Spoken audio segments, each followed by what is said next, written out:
So, ladies and gentlemen, let's move on to matching heading questions now. Matching heading questions. Okay? Matching heading questions. That's the question type that we are going to look at now. So, we have looked at three of the question types. We have looked, four of them.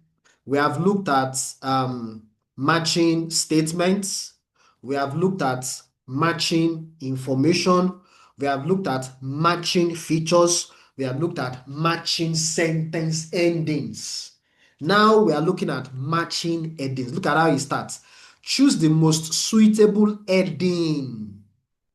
headings for paragraphs B to F from the list of headings below. Okay? So they have done section A for us, and they have matched section A to X introduction. So what do I do here? How do I solve matching heading questions? Again, I read the list of headings. I register the keywords in my mind. Okay? You see that I most times I start with the questions so that when I go to the passage, I know what I am looking for. That's the reason why I always start with the question. Okay? Significance of drinking to significance, still drinking. Possible solution to the puzzle, solution, puzzle. Industry, Holland and France are my keywords here. Significant population increase, population increase. Relationship between drinks and disease are my keywords here. Gin drinking, gin industrialization, gin and industrialization. Dysentery prevention. Japan and Holland are my keywords here. Japan is a keyword here. Waterborne. Then number 9, preconditions necessary for industrial revolution. Okay, so those are my keywords, ladies and gentlemen. I don't need to bother about number Roman figure X. They've already done it for us. That's paragraph A. So I'm not even going to read paragraph A. Did tea and beer bring about industrialization? That's the title of this passage. McFarlane compares the question to a puzzle. I saw puzzle somewhere. Puzzle. Number 2. Let's go on. He claims that there were about 20 different factors and all of them need to be present before revolution could happen. Hold on. Revolution. Can you see revolution here? Number 9. Preconditions necessary for industrial revolution. Can you see that the first sentence pointed me to statement 2? I saw puzzle, but I've not seen possible solution. Okay? Here, I've also seen industrial revolution. I've seen revolution. The revolution. Which revolution are they referring to here? They are referring to the industrial revolution. That's what they talked about in paragraph A. You can see it. I've highlighted it in paragraph. Even though I did not read, I just looked at it now and I saw it. Industrial revolution. That's what they are referring to. Hope you get my point. Are you guys still with me? Let me know if you are with me. Drop a message. Let me see if you guys are still with me.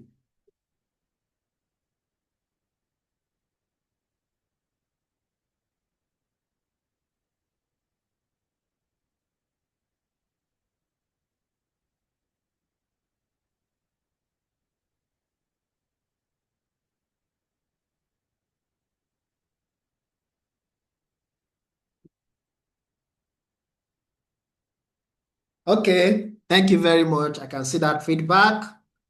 Very good. Very good. Very good. So, this thing that they said here, where is it now?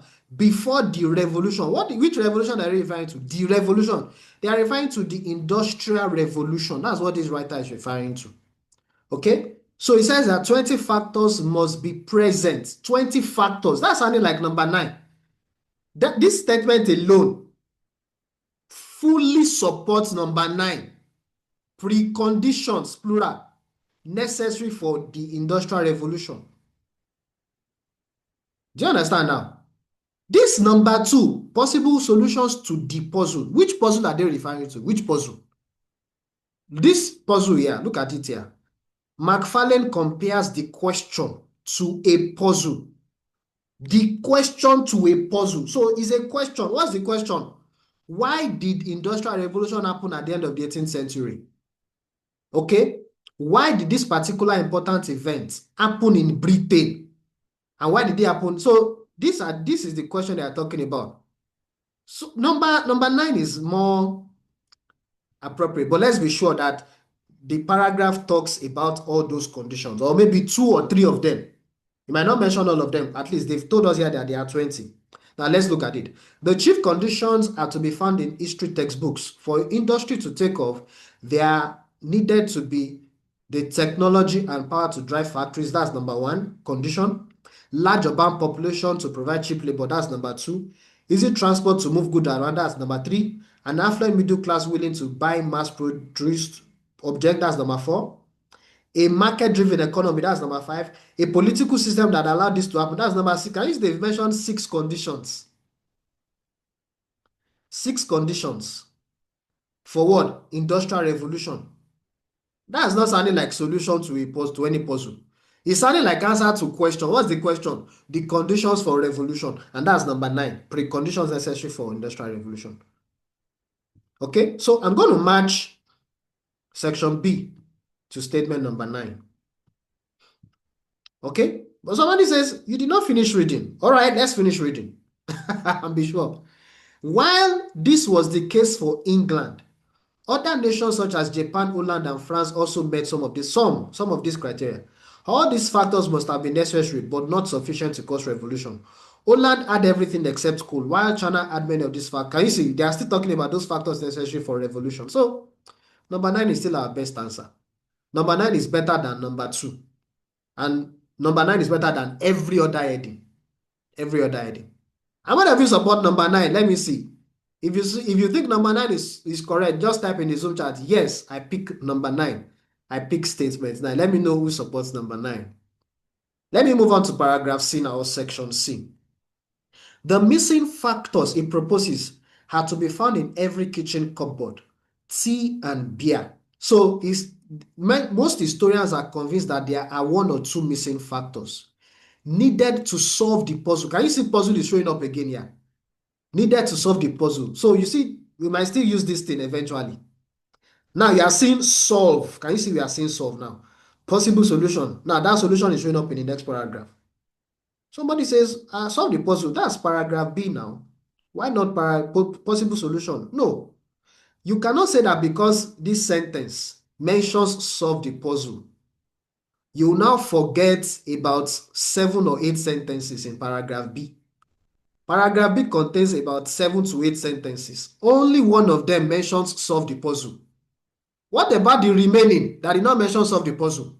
What about the remaining that talked about conditions necessary for industrial revolution? What do you do to them? You will throw them away? No. Those other sentences would supersede. All these sentences I've highlighted now, they are pointing at number 9. They are pointing at statement 9. Only 2 sentences, the first sentence puzzle, the last sentence puzzle, points at what? Statement 2. No, you cannot say because of 2 statements, you now pick number 2. No, I don't believe that.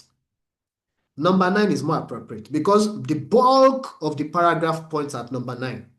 The bulk of the paragraph points at what? Points at number 9. I hope you guys get my point. Now, let's continue with paragraph C. The missing factors he proposes are to be found in every kitchen cupboard. So these missing factors are the what? The things needed to solve the puzzle. In other words, instead of writing the missing factors, I can say that what? The solution to the puzzle are to be found in every kitchen cupboard. Tea and beer. Tannin, the active ingredient in tea, and hops used in making beer both contain antiseptic properties. This plus the fact that both are made with boiled water help to prevent epidemics of waterborne disease such as dysentery in densely populated areas. I saw dysentery somewhere. Where is dysentery now? Yeah, Holland. Okay, there's nothing like Holland and Japan here, so I can't match this one. Holland and Japan is not in paragraph C. Paragraph C is best matched to statement number 2. Possible solution to the puzzle. Look at it, this puzzle here. The possible solution are what? Tea and beer. That's the solution. So section C can be matched to statement number 2.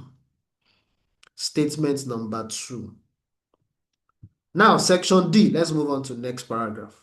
Historians had noticed one interesting factor around the mid-18th century that required explanation. Between 1650 and 1740, the population was static, but then there was a burst in population. The infant mortality rate halved in the space of 20 years. And this happened in both rural areas and cities and across all classes. There's one place about population. Number 4, significant population increase. That's paragraph D. So this place here, from this place, is about what? Population increase. This place I put in color green is about population increase. Now, was there a revolution in medical science? Is that the thing that caused the population increase? Let's see. But this was a century before Lister. Was there a change in environmental conditions? There were improvements in agriculture that wiped out malaria, but these were small gains. Sanitation did not become widespread until the 19th century. The only option left was food. In other words, food most likely caused the population increase. But the height and weight statistics show a decline. So food got worse. Efforts to explain this sudden reduction in child deaths appeared to draw a blank. So this thing is about this part I put in color green is about population increase. This part that is in white, they are just asking questions. What are the possible causes? They are just asking questions. Now look at it. It's not about tea drinking. I've already used number 2. It's not about Holland and France. This is our most likely answer. Relationship between drinks and disease. They are still asking questions here. Gene, I can't say anything like gene here. Dysentery did not, Holland and Japan did not show up. What's it called now? Waterborne, I didn't see Japan there. I've used number 9. So I am left with number, what's it called now? I'm left with population increase, number 4. That's paragraph D. Section D is matched to statement number 1. Statement number 4. Okay? Section E now. This population burst seemed to happen at just the right time to provide the labor for the Industrial Revolution. But why? When the Industrial Revolution started, it was economically efficient to have people crowded together, forming towns and cities. But with crowded living conditions comes diseases, particularly from human waste. Some research in the historical records revealed that there was a change in the incidence of waterborne disease at the time, especially dysentery. Dysentery is showing up again here. Japan and Holland. Is there Japan and Holland here? Let's continue. Macfarlane deduced that whatever the British were drinking must have been important in controlling disease. They drank beer and ale. For a long time, the English were protected by the strong antibacterial agents in hops, which were added to make beer last. But in the late 17th century, a tax was introduced on malt. The poor turned to water and gin. Gin drinking, and industrialization. And in 1720, mortality rate began to rise again. Then it suddenly dropped again. What was the cause? This is drink. I'm seeing lots of drinks here, drinks and disease. Hold on, look at it from here. Look at this place here. With crowded towns, with crowded living conditions comes disease. Can you see disease? Then look at the next sentence. It still talks about disease. Look at the next sentence. It still talks about disease. Now, next sentence talks about beer. Next sentence talks about hops in beer. That's a drink. Next sentence talks about malt. That's a drink. The poor turn to water and gin. That's drink. So the bulk of this sentence is pointing at number 5. It's pointing at number 5. I've already used number 4. So paragraph E is going to be matched to number 5. I'm going to match it to number 5. Can you see the way I'm? So any heading you pick, let me give you the one guideline here. Any heading that you pick for a paragraph must be fully supported by the majority of the word of the sentences in that paragraph. Like what I've done here now, the majority of the sentences here from this place all the way till this point supports heading number what is it called now? Drinks and disease, heading number 5. Supports heading number 5. Any heading you pick must be what? Must be fully supported. Must be fully supported.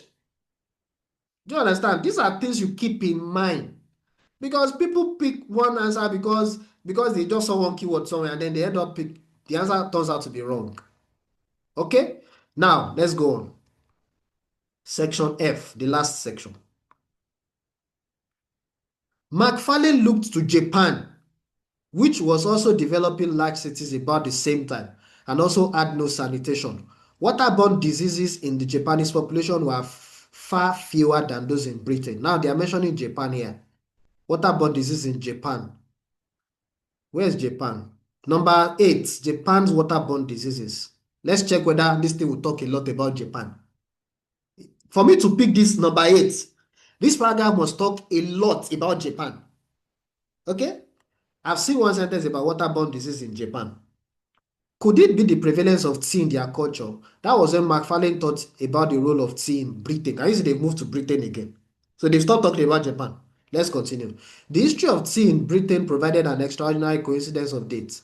Tea was relatively expensive in Britain until Britain started direct trade with China in the early 18th century. By the 1740s, about the time that infant mortality was falling, the drink was common. Macfarlane guesses that the fact that water had to be boiled, together with the stomach purifying properties of tea so eloquently described in Buddhist texts, meant that the breast milk provided by mothers was healthier than it had ever been. No other European nation drank tea so often as the British. So you see that this thing here, from this place all the way till this place, from this place I put in color green, is not talking about Japan. It's about Britain. So somebody that picks number 8 for paragraph F has picked a trap option. The person has picked a trap heading. Whether you are solving matching heading questions in passage 1 or passage 2 or passage 3, these are rules and guidelines you keep in mind. Any heading you pick for a paragraph must be fully supported by the majority of that paragraph. Fully supported. This number 8 is only supported by one sentence. Just if I'm not even the entire, just a part of that one sentence. So what is the heading for paragraph F? The significance of tea drinking. Okay, maybe it's going to be number 1. Number 2, we have used it. Number 3, no, we didn't see Holland and France in that place. Population increase, we have used it. Drinks and disease, we have used it. Gene, they didn't write about gene here. Dysentery, they didn't write about Japan and lowland here. Japan, this is a trap option. To me, is a trap option. Preconditions, we have used it. So to me, the answer to number F, paragraph F, is going to be significance of tea drinking. Let me tell you why this number 8 is wrong again. Then I will tell you why number 1 is correct. You see number 8, look at number 8 closely. Let me give you another guideline here for matching heading questions. Whenever you see plural word in matching heading questions and matching information questions, make sure that that plural word is fully supported. Fully. Look at this one, for example, now. Japan's waterborne diseases. What does this mean? What this means is that there should be 2 or 3 or 4 diseases. That's the meaning. For me to pick a paragraph for this heading, that paragraph must mention 2 or 3 or 4 waterborne diseases in Japan. Now, let me ask you a question. How many waterborne diseases did they mention in this paragraph F for Japan? How many of them? Did they mention any waterborne diseases in Japan? They didn't mention any waterborne diseases. They only wrote what? Waterborne diseases in Japan were fewer than those in Britain. They didn't specify, okay, dysentery, diarrhea, cholera. They didn't mention those diseases. They are not mentioned. So all that we have here is going to be what? Significance of tea. Now look at it here. Macfarlane thought about the role of tea. The role of tea. Okay? The history of tea in Britain. Can you see that? Tea was relatively expensive until they started direct trade in China with China.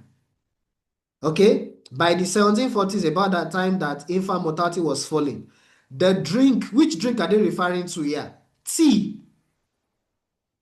Okay? Macfarlane guesses that the fact that water had to be boiled, to make tea, you need to boil water, tea drinking, together with the stomach purifying properties of tea. Can you see tea drinking?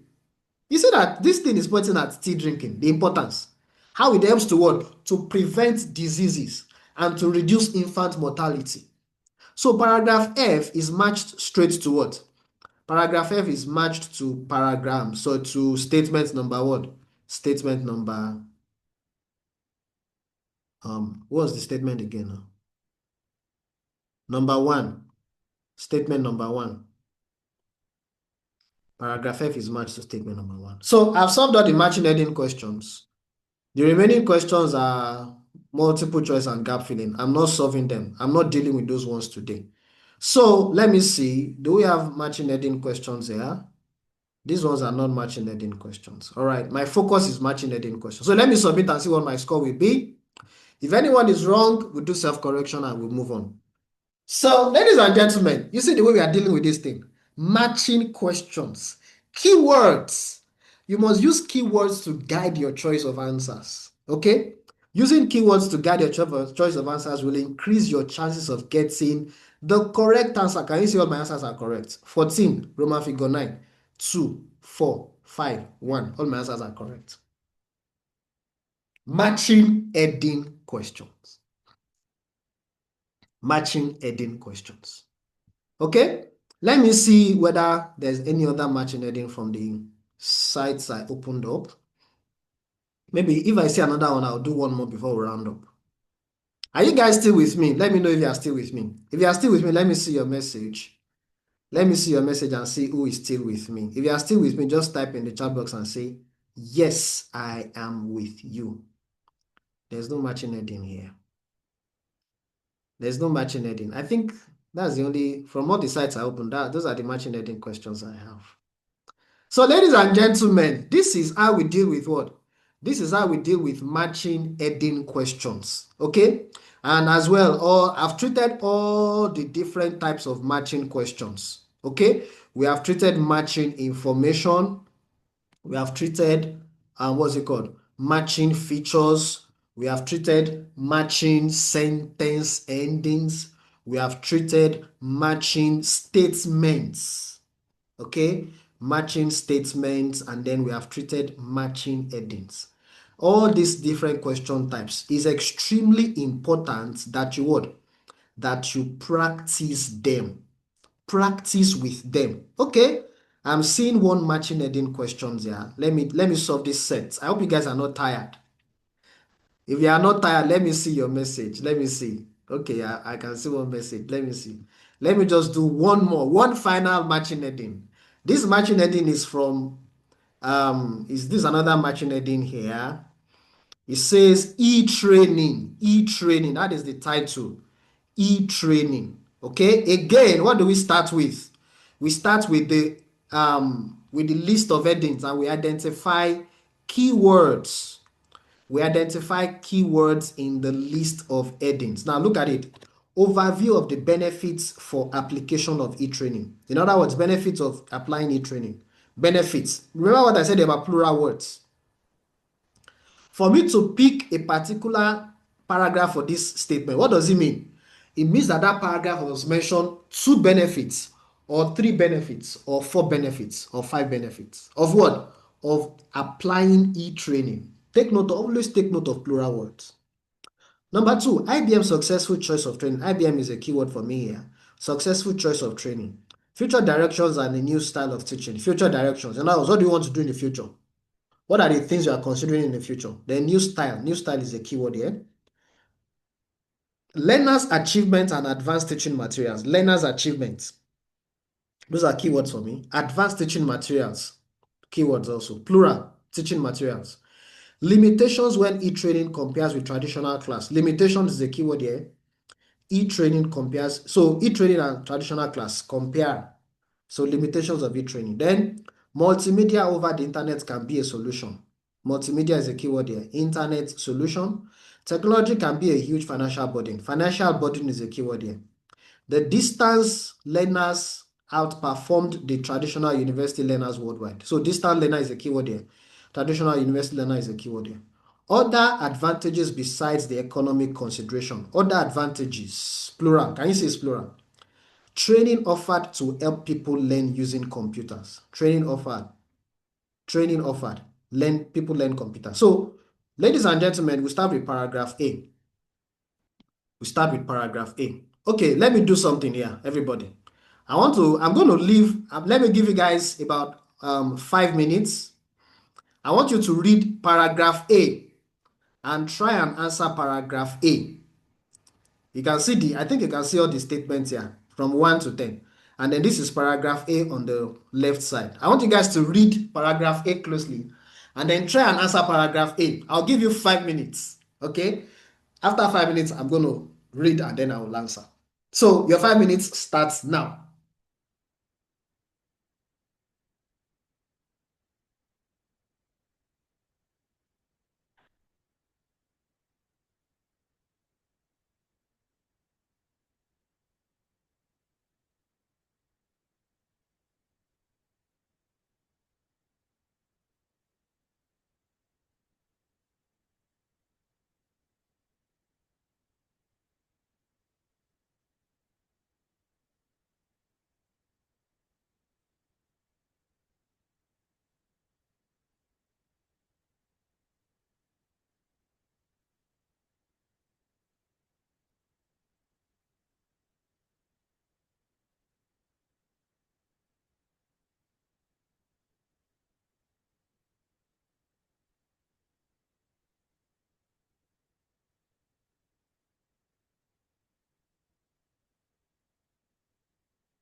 Okay, who has solved paragraph A? Anybody? Or should I go ahead and solve it? Who has solved paragraph A? Oh?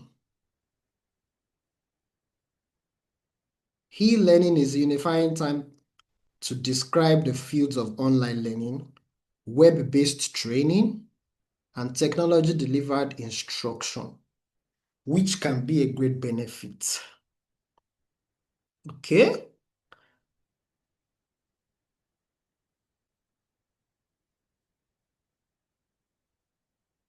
Somebody picked Roman figure 1. Another person picked X. That's 10. Another person picked 1. Another person picked 1. Okay? So, which can be a great benefit. All right, let's just go ahead. Let me just read. Which can be a great benefit to compared to corporate e-learning. IBM, for instance, claims that the institution of its e-training program, Basic Blue, whose purpose is to train new managers, saved the company in the range of $200 million in 1999.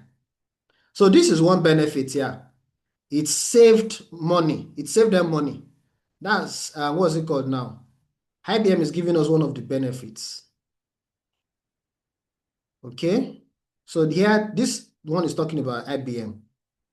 We can't match it to this number 2 because you still have plenty part that have not been highlighted. Cutting the cost, cutting the travel expenses required to bring employees and instructors to a central classroom accounts for the lion's share of the savings. With an online course, employees can learn from any internet-connected PC anywhere in the world. Ernst and Young, this is another company, reduced training costs by 35% while improving consistency and scalability. This paragraph A sounds like number 1 actually. Overview of the benefits. I can see 3 benefits here. I've seen 3 benefits already. Number 1 benefit is that what? Number 1 is that it saves money. Here they talked about the fact that it saves money. It cuts travel expenses. Okay. Then here it says reduces training costs, improve consistency, improve scalability. Those are benefits.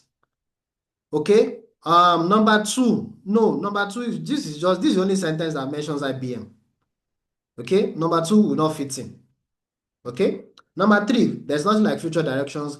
Learner achievements, no. Limitations, no, they didn't talk about limitation. Multimedia over the internet, solution, no. Technology can be a huge financial, no. The distant learner outperform, no, they didn't compare here.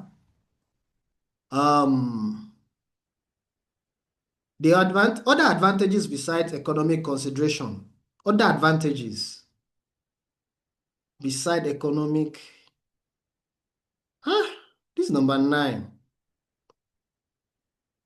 The only other, this is all for other advantages beside economic consideration. So you can't use this one to pick number nine. Number 10, training offered to help people learn using, no, number 10 does not fit in. The best answer for paragraph A is going to be statement number one. So I'm going to go for one. I think some people picked one. So I'm going to go with one. I'm going to go with one. Those of you that picked one, let's see. I hope our answer is correct. Now, paragraph B. Now I'm going to move very fast. In addition to generally positive economic benefits, other advantages such as, that's number, I don't need to waste my time here.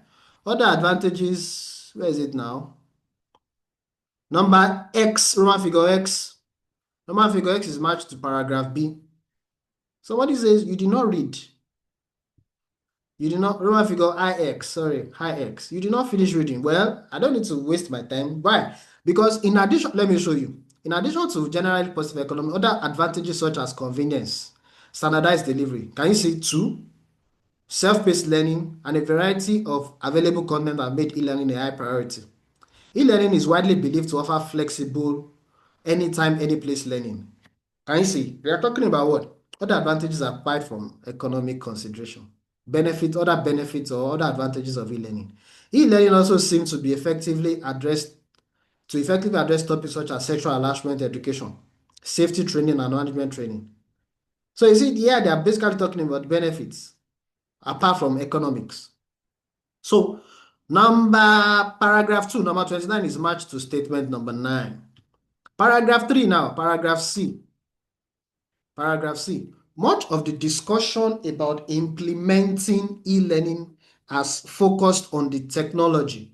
But as Driscoll and others have reminded us, e-learning is not just about technology, but also many human factors. As any capable manager knows, teaching employees new skill is critical to a smoothly run business. Having said that, however, the traditional route of classroom instruction runs the risk of being expensive, slow, and oftentimes ineffective. Perhaps classroom greatest disadvantage is the fact that it takes the employees out of their jobs. Every minute an employee is sitting in a classroom training session is a minute they are not out on the floor working. It now looks as if there is a way to circumvent these traditional training drawbacks. E-training promises more effective teaching techniques by integrating audio, video, animations, okay? So this is about, they are comparing here. There's no statement about comparing. Future directions, no. Learner achievements, okay. Number 4 sounds like our answer. Limitations when e-training compares with, limitations of what? Is this limitation of e-training or limitation of traditional class? The statement 5 is somehow. Multimedia over the internet can be a solution. In addition to higher performance results, there are other immediate benefits to students, such as increased time on task, higher level of motivation, and reduced test anxiety for many learners. This is going to be number 4. Paragraph C is 4. I'm going to pick 4 for paragraph C. Another heading that sounds like paragraph C. This limitations when, well, for one, I don't even think I will go for this one because this paragraph talks more about benefits of e-learning in terms of the learners improving, the learners being able to do more. So this issue of limitation is not mentioned. So because of this particular word, I'm not going to go for number 4.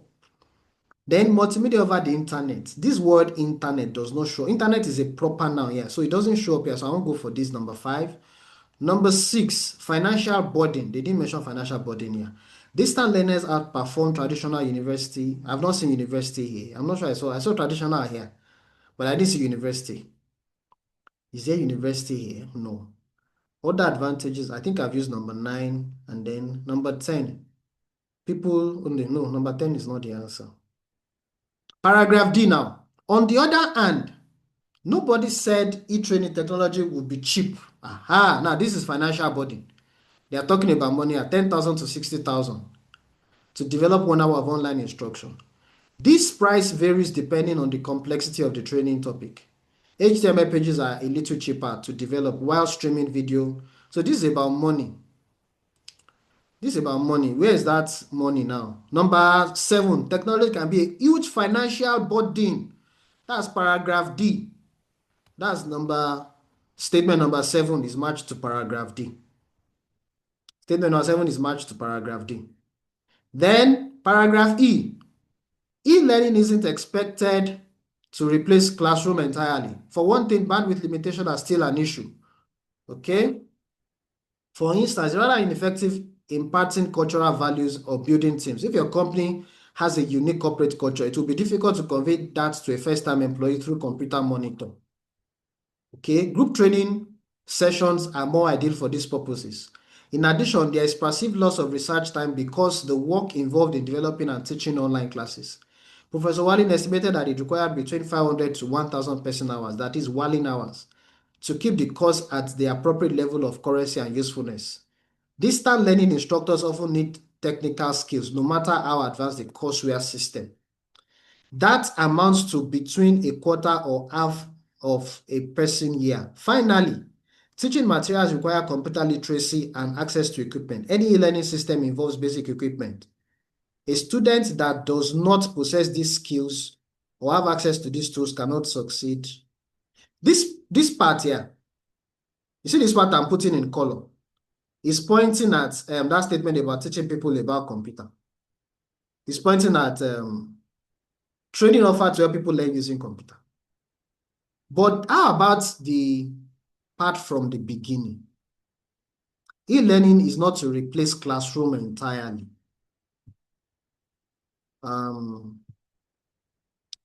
Let me see. Learner achievements, limitations. Okay, limitations. That would be number 5. This one talks about this paragraph mentions limitations. Limitations of e-learning.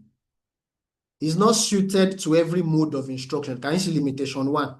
This limitation 2, the bandwidth limitations are still an issue. That's number 1. Number 2 is not suitable for every topic.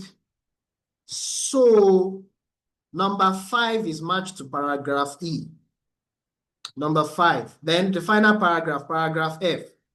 While few people debate the obvious advantages of e-learning, systematic research is needed. So let me take that again. It says, while few people debate the obvious advantages of e-learning, systematic research is needed to confirm that learners are actually acquiring and using the skills that are being taught online, and that e-learning is the best way to achieve the outcomes in a corporate environment. Nowadays, a go-between of blended learning, which refers to mixing different learning environments, okay? It combines traditional face-to-face classroom methods with more modern computer-mediated activities. According to its proponents, the strategy creates a more integrated approach. Okay, so this one is about blended learning. Which statement is that? Overview of benefit, no. IBM, no. Future directions, that's our answer. New style. Future directions are new style. The future direction is what? Is about using what's it called? Blended learning. You understand? Is gaining the thing. They said the thing is gaining popularity. That's the future. The direction of the future is blended learning. Then new style of teaching. What's the new style of teaching? You're still talking about this blended learning. It combines traditional face-to-face classroom methods with computer-mediated activities. You get it? So number 3 sounds like the answer. Number 4, we have used number 4. Number 4 is not the answer. Number 5, limitations. We have used number 5. Number 6, multimedia over the internet. No. Number 7, technology. No. Number 8, the distant learners outpath. I didn't see university there. So paragraph F is going to be matched to statement number 3. Paragraph F is going to be matched to what? Statement number 3. Statement number 3. So ladies and gentlemen, let's submit and see what my score will be for this set of questions. And see whether we need to do self-correction for anyone that is wrong. Submit and review. Okay, what's going on here? All right. Submit. Submit, submit, submit. I hope you guys are still with me. Let me see if you are still with me. Let me see your message if you are still with me.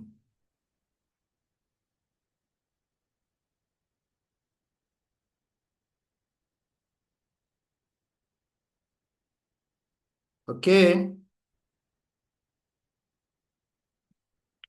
Let's see our score, part 3. Yeah, all my answers are correct, ladies and gentlemen. Number 1, Roman figure 1, Roman figure 9, 4, 7, 5, 3. All the answers are correct. So you see, matching questions. Okay? Study the headings, study the statements, and highlight your keywords.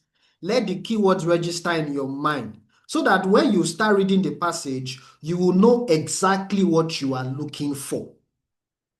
You know exactly what you are looking for. That is the importance of what? Of starting with the word. Starting with the questions.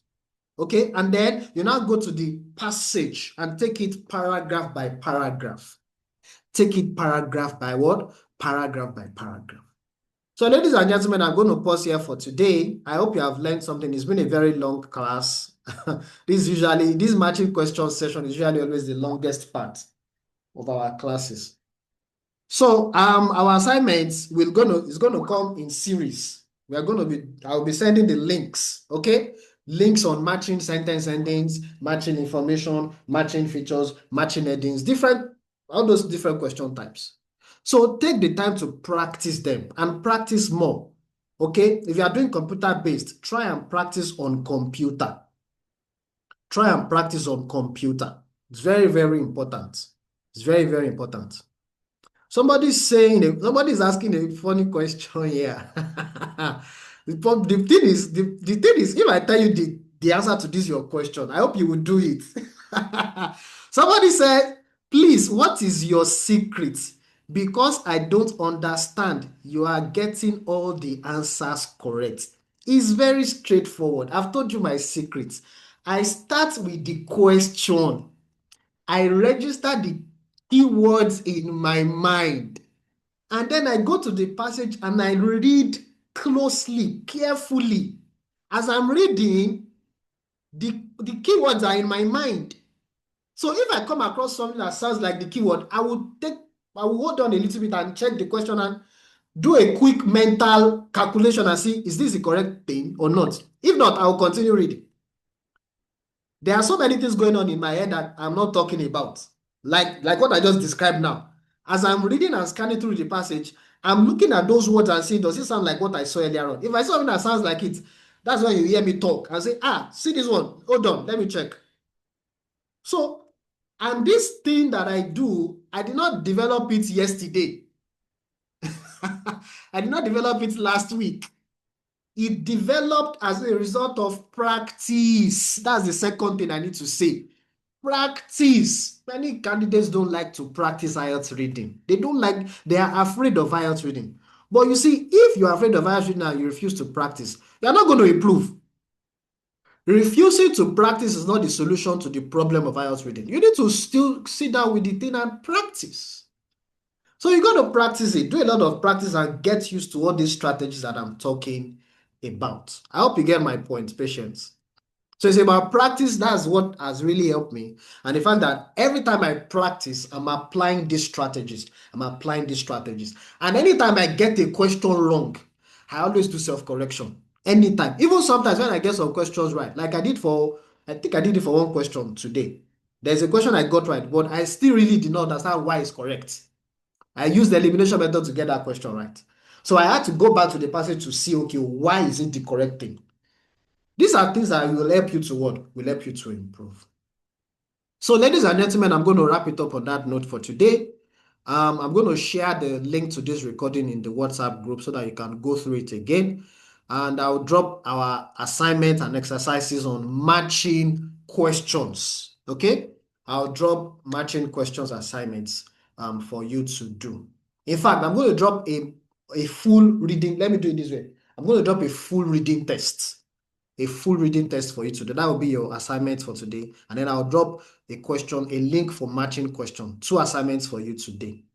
If you have any question, feel free to drop your question in the WhatsApp chat. I'm going to respond to it as soon as I can. Thank you very much, everybody. Enjoy the rest of your day.